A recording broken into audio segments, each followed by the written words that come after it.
Van Edberg, having been on the brink of defeat against Fernand Wibier, now has his nose in front. Dutch qualifier serving, love one down. Final set. I think it's fair to say that if you're in a qualifying and you came up in the first round against some Dutchman with the surname of Wibier, you'd be fairly confident.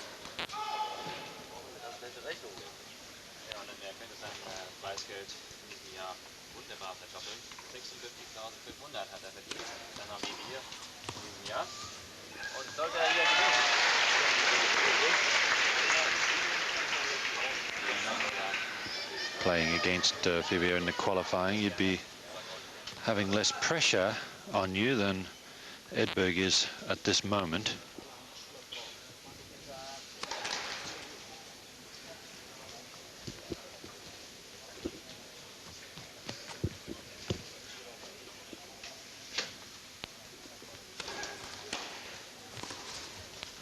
Just wide.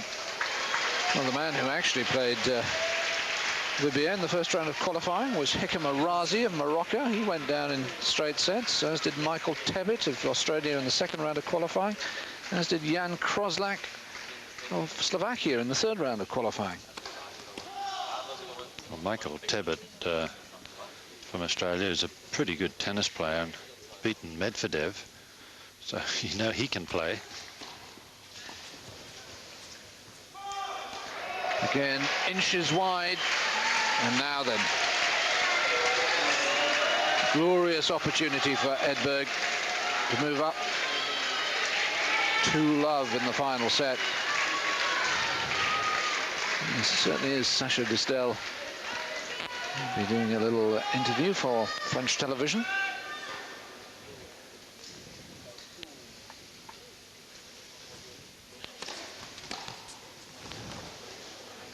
That's wide too, and it's 2-love Edberg.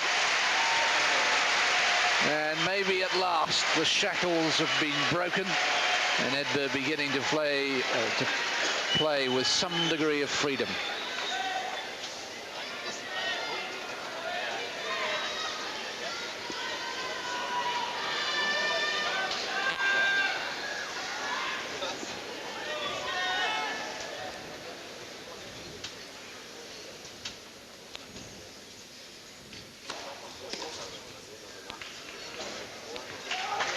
Well, I don't want to jump the gun and say that Edberg is going to win this match, because he still has it all to do.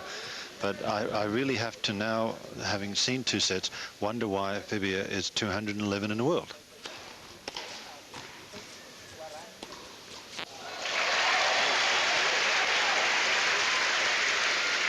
Maybe he's out there somewhere, because the difference between 200 and 100 is very, very small. But maybe he's out there because, as you said a little time ago, the depth of men's tennis is incredible.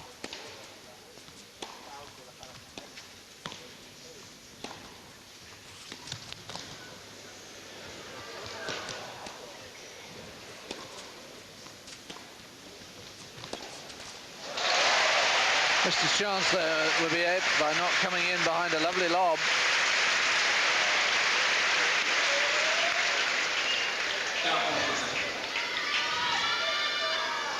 The good thing about tennis is that depth that's in the men's game, and quite frankly, David, I think it's improved tremendously in the women's game as well. Still has a long way to go in the women's game to catch up to the depth that the men have, but it's improving all the time. All the players better, talented, fitter, more supple.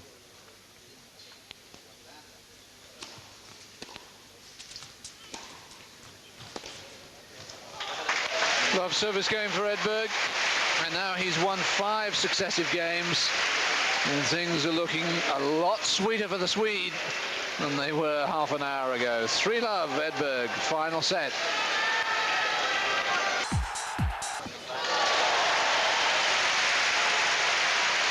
Rossi goes through to play Magnus Gustafsson, who put out the 8-seed Wayne Ferreira earlier today.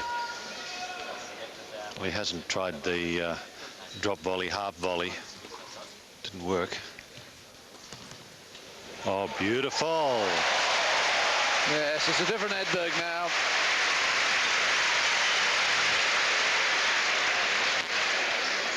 I say, sir, do you mind? Not now. Put the phone down. There's more important things to do.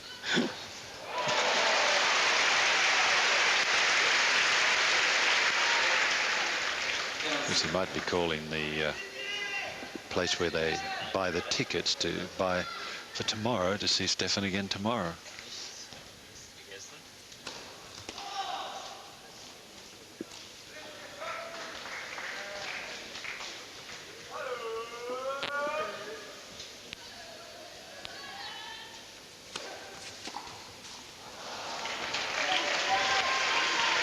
Whoever started that chant, it goes, I could happily throttle.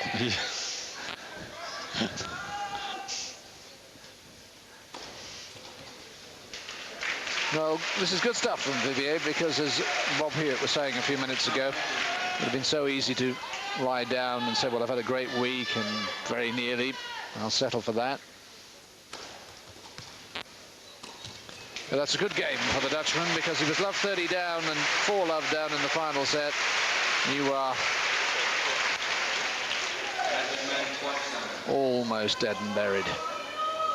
Instead, he's come back, and just the one service break, so Edberg can't relax just yet.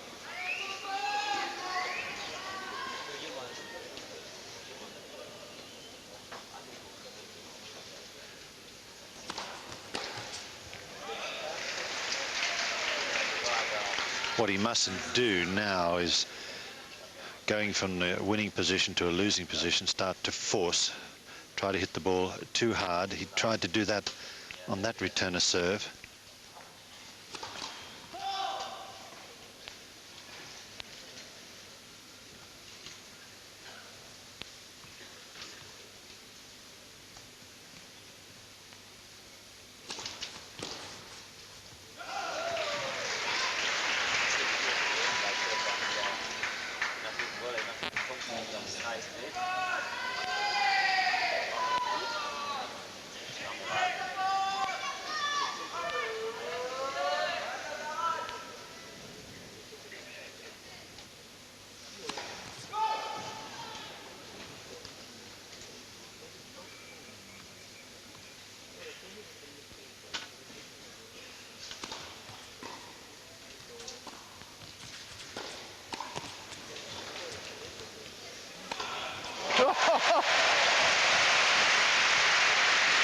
He's fired up now, is Edberg.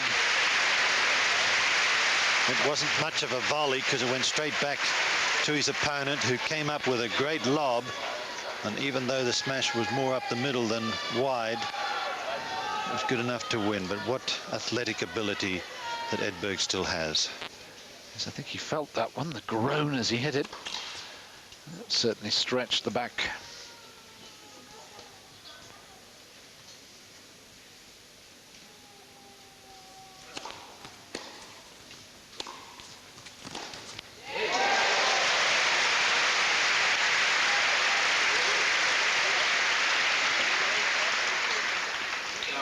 Short return and not nearly a good enough approach.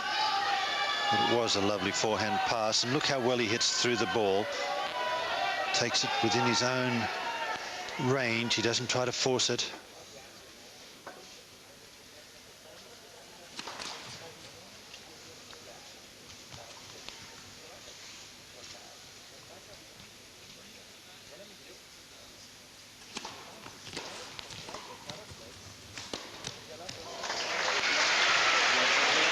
Edberg takes another stride towards a place in the quarterfinals, as he leads in this final set by 4 games to 1.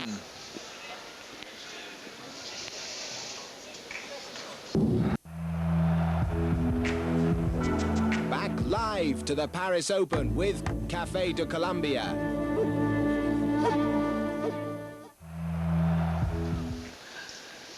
Wibier serving 1-4, final set.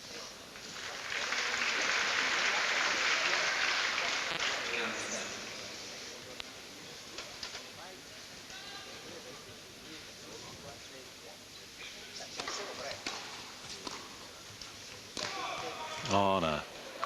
He's corrected his call.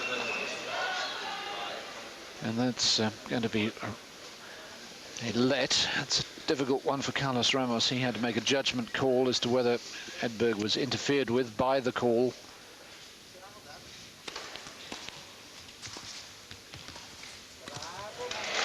And in many ways, justice was done. 30 love. Now that the call, the ball seemed to shoot off the line, so I'm not sure it really did interfere with Edberg, and as you say, justice done.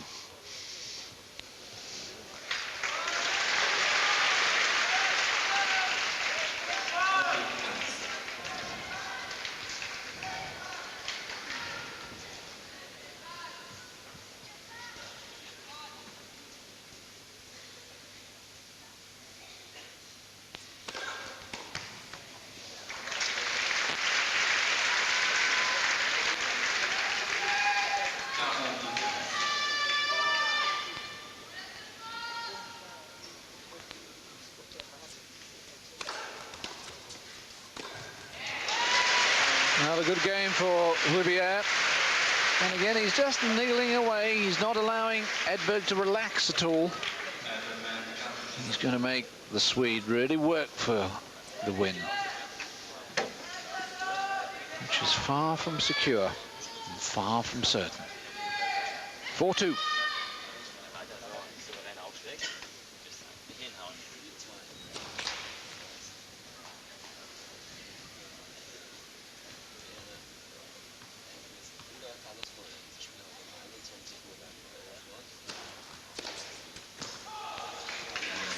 Edberg began the match serving at 25% first serves in, and towards the end of the second set he's managed to get it all the way up to 60%, but in his last 7 serves he's only managed to get his first serve in once.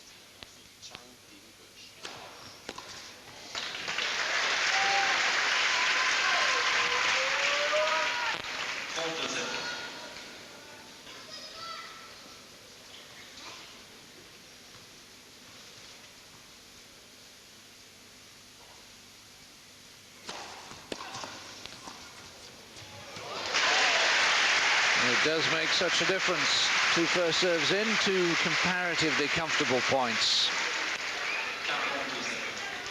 Classic backhand volley. And always waiting for the return, which didn't come.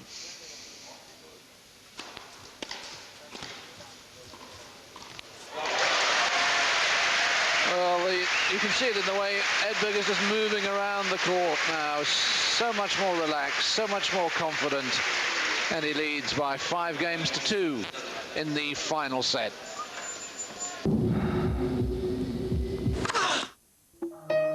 In 1886, Carl Benz comes up with a little invention, an idea that put a lot of things in motion.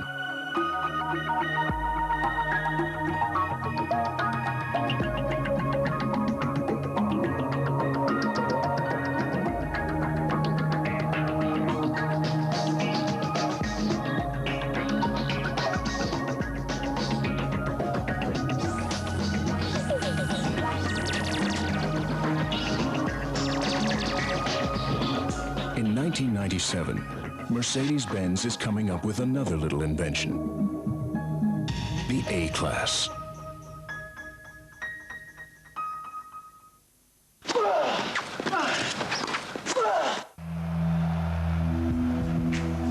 Back live to the Mercedes Super 9.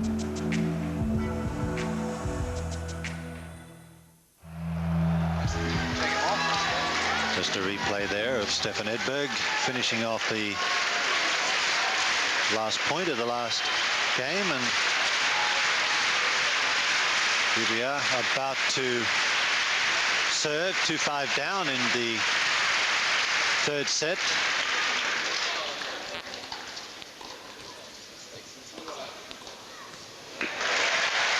And that's classical play, the deep volley and then the drop volley. Well, he really had to take that off his toes, didn't he, that first volley?